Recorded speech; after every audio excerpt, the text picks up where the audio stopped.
Hi there. Welcome to day 2 of the Easy English Fundamentals 7-day course. I'm Mark, founder of Let's Do English. Thank you again for being here. Today I want to talk about the motivation of learning English and why study the Let's Do English learning methods.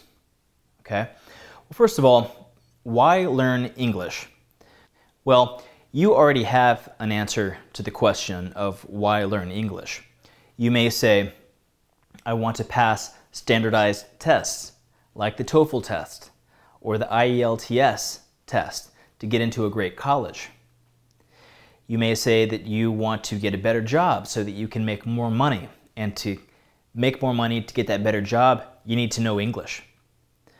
Or perhaps you may say that, well, I want to impress some of my friends that speak English already. Maybe they do, maybe they don't, but I'd like to impress my friends. It's reasonable. Or you may say that, well, I have a family member, my parents maybe, or other people in my family that expect me to learn English, and I don't want to let them down. Well, those are all great reasons, and those are reasons that some of our other students have given.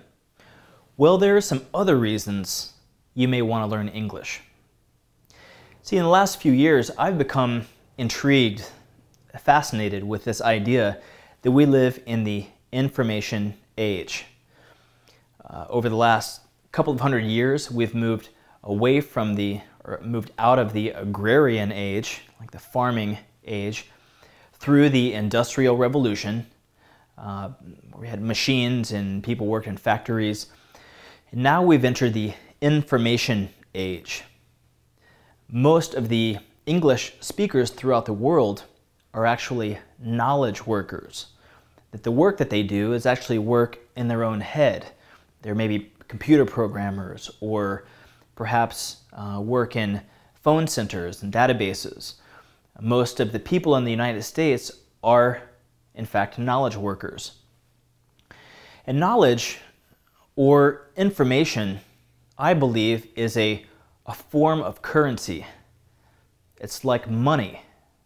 In fact, in a lot of cases, it can actually be better than money, because knowledge or information can actually give you access to things that money can't.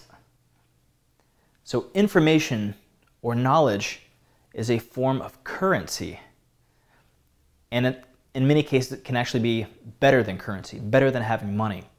But information and knowledge can also get you more money.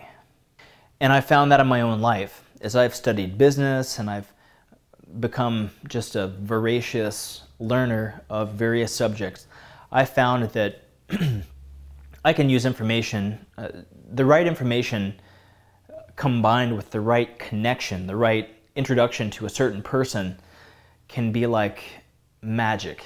It can be so powerful. But you got to have the information to do that. You've got to have the knowledge that often that other person wants, and to be able to arrive, meet someone that maybe is at a higher level than you are in business or success. You have knowledge that you can give to them. It can be like pure magic. And to date, in 2010, when I'm creating this 7-day course, most of the websites in the world are still in English. About 75% of the websites on the internet are in English. Most of the books in the world are in English. Something along around 75 to 80% of all the books to date are written in English. Most scientific studies are conducted in English and published in English. And most news of the world is in English. So right now you can go to CNN, MSNBC, these other sites that have got news, global news, and it's all in English. So that information, we're in the information age, and most information to date is in English. And being fluent in English, like a key that opens a door, can allow you to make more money, get a better job, allow you to be a computer programmer. Most computers are, or most computer programming still happens in English. And I was just reading the other day that computer programmers are in very short supply around the globe. So if you know English, you've got a job right there, a great job. Being fluent in English can help you learn new skills for getting whatever job you want to get. And of course, you know that English is the international language of business. And so if you want to do business around the world, you know that you need to learn English. So those are some of the motivations for learning English. There's some of the reasons why. So why conversational English? We teach conversational English at letsdoenglish.com, and I want to talk about why we teach conversational English, and a good place to start is to tell you a story from my own life. Years ago, I was actually teaching natural building workshops. I was teaching people to build houses with Adobe in the United States, and I was invited to teach a workshop down in Mexico. Well, I needed to know Spanish to go teach that workshop. So I went down to Mexico for a couple of months before the workshop happened and had a textbook, had a dictionary, had some other materials to learn Spanish. And I was traveling around and learning pretty quickly, picking up vocabulary and some grammar and this and that. But I wasn't really tying it all together. I didn't really have it. I didn't really get it yet. Well, I eventually ended up in Guatemala and went to a Spanish language school there. Well, I was enrolled in the school for a few weeks, and after actually just a few days, my Spanish teacher, a woman, her and I, well, we started kind of dating. We started spending a lot of time together. So we went to the head of the school and asked, instead of coming into class every day, can we just go run around town? And, you know, she would keep teaching me and I would keep learning. But we wouldn't do that at the school. We would just run around. Was that okay? Could we have permission to do that? The head of the school said, sure, that's fine. So instead of showing up to class, her and I would meet every day and we would run around town.